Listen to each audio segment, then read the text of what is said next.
Hello guys, welcome back again sa ating YouTube channel no, The Action Man. Una sa lahat, may galap shoutout po sa lahat ng mga kakamping at sa mga hindi man mga kakamping. Kung interesado ka sa video ito, patapusin mo na hanggang dulo at huwag nyo nang kalimutan na i-like at i-share ang ating video para malaman naman ilan sa ating mga kababayan na nagtutulog-tulugan sa katotohanan. So muli naman nagbabalik ang nag-iisa nyong host na si The Action Man para magbigay ng komentaryo at reaction sa mga mainit ng issue ng bayan. So ito ho mga ka-action, mga kakamping no, may gusto lang ho ako na i-share sa inyo.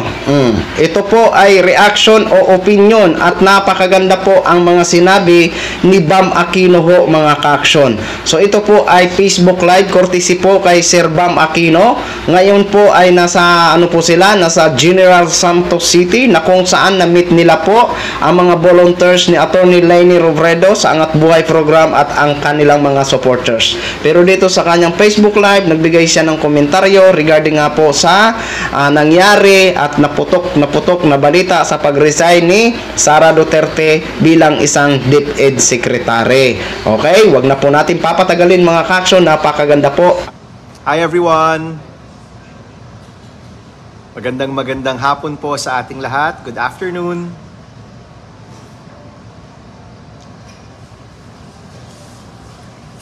Magandang hapon mga kaibigan. Nandito kami ngayon sa General Santos City at papunta kami ngayon sa Tampakan. No? Meron pong piyesta sa Tampakan na pupuntahan po namin ngayong gabi. Pero this afternoon, na-meet ho namin ang mga volunteers ni Ma'am Leni at ni Sen Kiko dito po sa General Santos City. And we'd like to thank the AB Generals, Angat Buhay Generals, for organizing the event earlier. Maraming salamat po sa inyong pagpunta. Napakarami ho nilang tanong. Yung open forum po namin parang isang oras ata yun. But all good questions and I was very happy to answer the questions po kanina. So sa mga volunteers dito po sa General Santos, maraming salamat sa inyong pagpunta kanina and thank you for all the love and support. Now mga kaibigan, we wanted to do a live today. Hindi lang para pag-usapan ang aming trip dito po sa Gensan, pero pag-usapan rin ang edukasyon sa ating bayan. So alam na ho natin, kahapon nagkaroon ng napakatinding balita na nag-resign na po si Vice President Sara Duterte sa Department of Education. At hindi ko na po masyadong pag-uusapan yung politika sa likod po nito. Medyo alam na ho natin yan, no, na mayroon na po talagang mga issues, no, between the two camps. Pero gusto ko sanang pag-usapan po ngayon ang edukasyon sa ating bayan.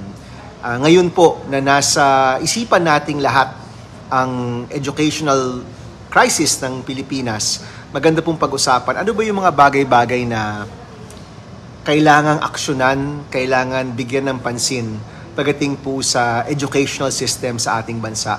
Maganda ho kasi na ma-refocus natin. Of course, malaking bagay yung pagpapalit ng personnel, malaking bagay itong away politika. But as I've said many times, yung mga problema po ng Pilipinas, di hamak mas malaki at mas importante kaysa sa problema po sa politika. So, let's talk about this, no? Looking at the educational crisis in the Philippines, ano ba yung mga dapat gawin? So, unang-una, kailangan ho talaga ng focus na tanggalin ang korupsyon at taasan ang kolaborasyon. Ano pong ibig ko sabihin ito, no? Recently, nagkaroon po ng mga balita at mga skandalo na even in the budget of education, may mga nakitang overpricing. Ito po yung laptops. Marami pong balita na may mga kartel o may mga sindikato sa loob ng DepEd na kinokontrol yung mga purchasing ng iba't ibang mga bagay. Kailangan ho talagang matigil na yan. Kasi yung bawat piso na nawawala po sa tamang lugar ay piso po na tinatanggal sa mga kabataan natin. So that's the first. Yung kolaborasyon, second part, no, tanggalin ang korupsyon, taasan ng kolaborasyon. Ibig ko po sabihin nun, kailangan talaga maging sentro ang Department of Education or ang education sa ating bansa. Maging sentro siya ng pagtutulungan ng iba't ibang mga sektor. No, ng kabataan, ng mga magulang, ng mga guro, ng mga korporasyon, ng gobyerno, ng local government. Maging sentro siya ng pagbobolontaryo po natin, ng mga simbahan, maging focus po siya, no? And tingin ko po, kung lahat tayo magtutulungan sa larangan ng edukasyon, napakarami talagang pwedeng makinabang, no, pagdating po sa tulungan na yan, especially yung mga bata po natin. Okay, pangalawa, maglaan ng pondo para sa infrastruktura. Physical infrastructure and technological infrastructure. Bakit po physical infrastructure? So matagal na pong problema yung size ng classroom, yung dami ng mga bata sa isang classroom. That's been a long time problem. Dinagdagan pa yan ng extreme weather condition or climate change issues. No? Noong April, ang rami pong mga araw na pinawi yung mga bata dahil sa init. So hindi na lang po dahil sa bagyo o sa baha, ngayon po pati sa init. So our infrastructure needs to catch up. Pero kadikit po dito, yung technological infrastructure. May batas po tayo in 2 Congresses ago, naging batas po ito, yung Free Wi-Fi in Public Places Act. At kasama po sa public places, yung ating mga eskwelahan. Ibig sabihin po niyan, yung pag-implement ng libreng internet sa ating mga eskwelahan, pagkakaroon ng mga gadgets para ma-access yung internet, pagkakaroon po ng tamang repository ng mga learning materials. Mahalaga po yung technological infrastructure na ito. At kailangan magamit natin ng tama ang teknolohiya para mapunuan natin yung mga puwang sa ating educational system. No? The technology is there. Marami pong magagaling na Pilipino pagdating sa IT at teknolohiya. Kailangan po natin tong magamit po sa tama. Magamit po sa tama yung technology, no? Para mapunuan po natin yan. Okay, so infrastructure, both physical and technological. O, pangatlo, pagdating po sa mga guro, magdagdag. Magdagdag ng guro, magdagdag ng sahod, magdagdag ng training. Yung welfare and training ng mga teachers po natin, napakahalaga.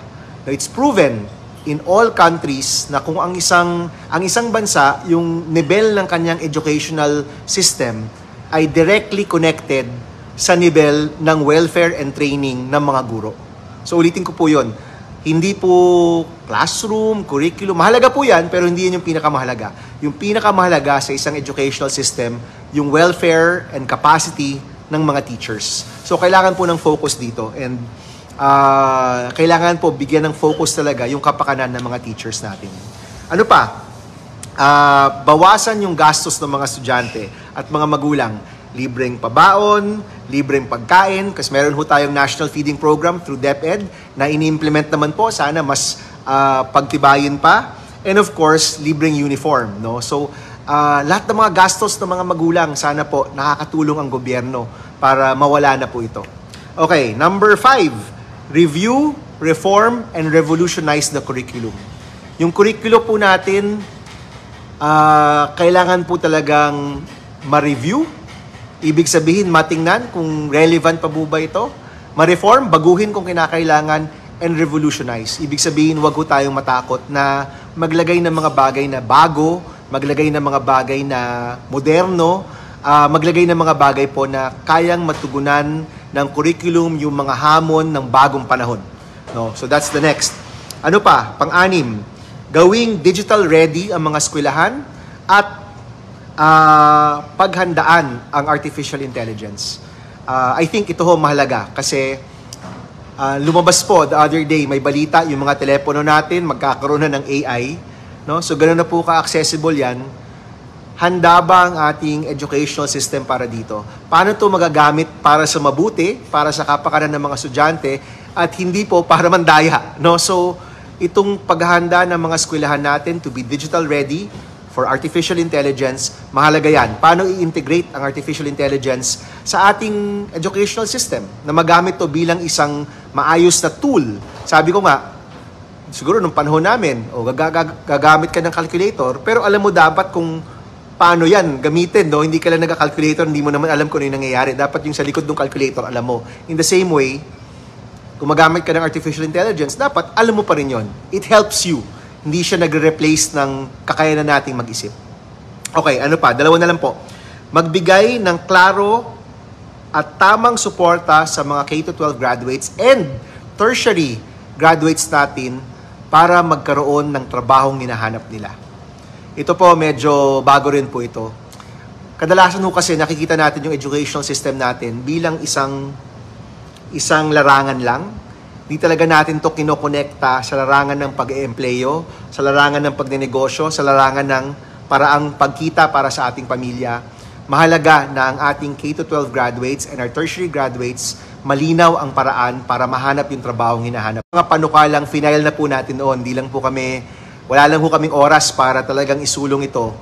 Pero sa ibang mga bansa, alam ho natin, grade 11 ka pa lang or third year ka pa lang, may job offer ka na.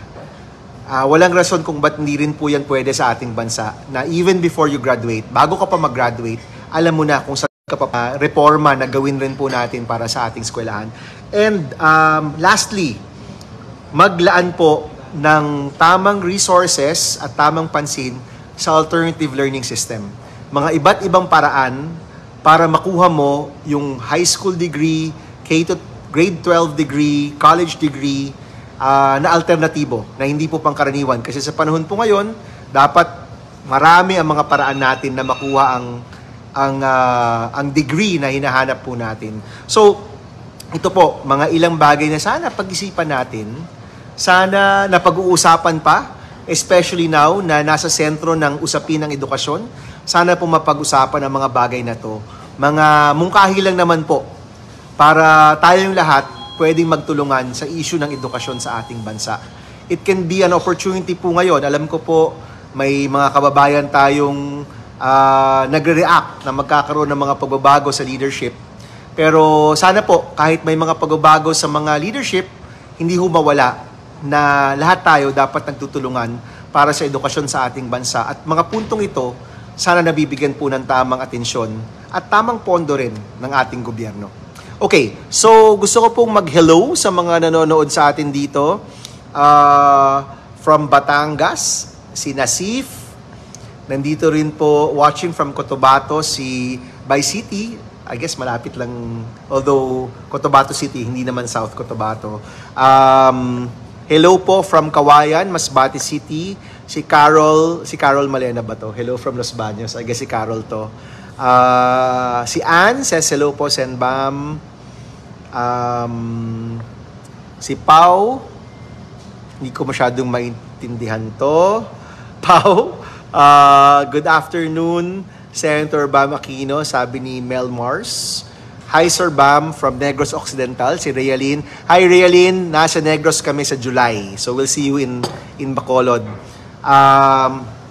Nasa Cavite po kami ngayon. Sana matulungan nyo kaming makauwi sa Jensan. Rod Prince, paki-message na lang po sa aming Facebook. Watching from Dumaguete, si Mel Mars.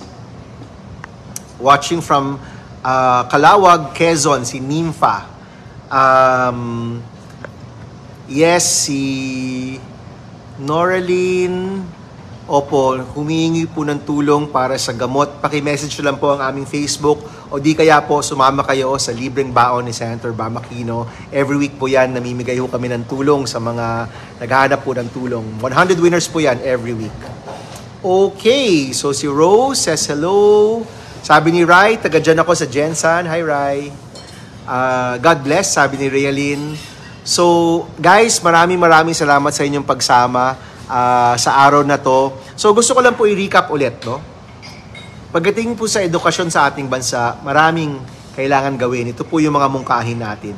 Ngayon po na nasa gitna po siya ng isipan natin. Huwag nating kakalimutan. Unang-una, tanggalin yung korupsyon sa ahensya, mag-focus tayo sa kolaborasyon. Number 2, maglaan ng pondo para sa mas maayos na infrastruktura, physical infrastructure and technological infrastructure. Number 3, pagdating sa mga guro, dagdagan ng sahod, dagdagan ng training, dagdagan ang tulong sa kanila para ang kapakanan ng mga guro natin mabigyan ng tamang pansin at atensyon. Number 4, bawasan ang gastos. So kung dagdag yung sa guro, sa estudyante naman, bawasan ang gastos. Gastos sa pamasahe, gastos sa pagkain, gastos po sa baon. Sana po may libreng baon, libreng pagkain, libreng uniform, at lahat ng kailangan ng estudyante natin para makapagtapos, nararapat lang po na maibigay ito sa kanila. Number 5, review, reform, revolutionize the curriculum. Kailangan po handa yung curriculum natin sa mga hamon ng makabagong panahon.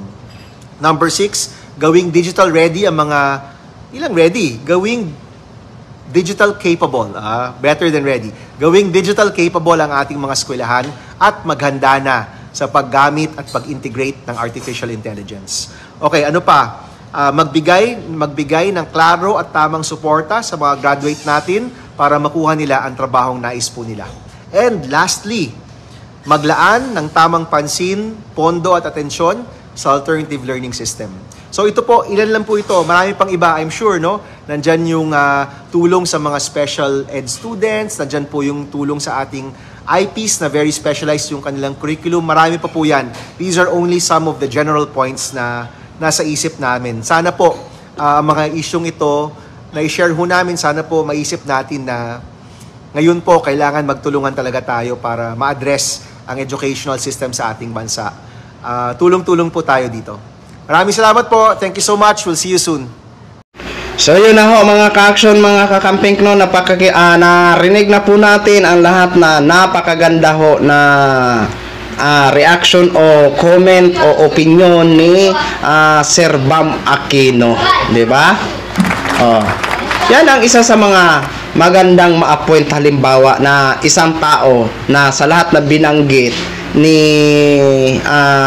Bam Aquino yung may katangian ng mga ganon, di ba? Number 1 talaga dyan, tama po yan, corruption, at dapat palaguin ang collaboration, di ba? Sa mga official at sa mga ordinaryong Pilipino, dahil yan ang isa sa mga malaking tulong sa pagdating sa sektor ng education, no? Kaya yan, wala na ho akong masabi, di ba? Napakaganda po, napakahusay ng kanyang komentaryo. Ng kanyang sariling pananaw ba? Sariling pananaw, sariling opinion, iisa lang yan, napakaganda ho. Kaya tama lang ho yan na nagpalit ng magpapalit ng DepEd Secretary. Nang sa ganun, maanuhin din natin kung sino ba ang papalit dyan. Sana maibsan o hindi man sa ngayon, hindi man natin siya minamadali kung sinong papalit dyan, hindi man natin minamadali na solve niya agad ang problema ng DepEd. Habang tumatagal ba, paunti-unti na may iangat ang antas pagdating sa sektor ng education, di ba? Okay, so yun lang ho mga ka-action, mga kakamping, no? Gin-share ko lang ho sa inyo. Maraming salamat po sa ating mga viewers Luzon, Visayas at Mindanao all over the world. Ako po ang inyong lingkod, si The Action Man. Good evening, everyone. Beautiful.